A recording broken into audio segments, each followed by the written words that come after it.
Gagawa tayo ng binorong mangga. Hugasan ang mangga. Ayan ang ingredients: bawang, sibuyas at sili. Balatan natin ang mangga at gayat-gayatin natin ang stripe na ganyan. Ayan, magluto na tayo ng pang sauce natin. Water, 2 cup of water and 1 cup of sugar. Lagyan din natin ng salt, half tablespoon. Halu-haluin lang natin hanggang sa matunaw. I-set aside natin at palamigin natin siya.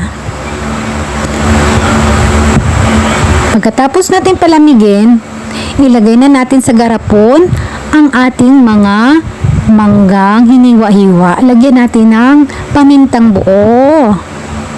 Lagyan din natin ng siling labuyo, bawang, sibuyas.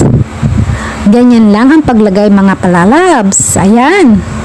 Then, ilagay na natin yung sauce na ginawa natin, na pinalamig natin. Ilagay natin lahat dyan para manuyot siya dyan.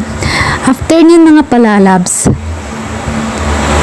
kailangan natin i-ferment natin siya ng mga 3 to 5 days. Ayan. Then, lagay na natin yan sa rep para masarap. Ibabad natin mga 3 to 5 days.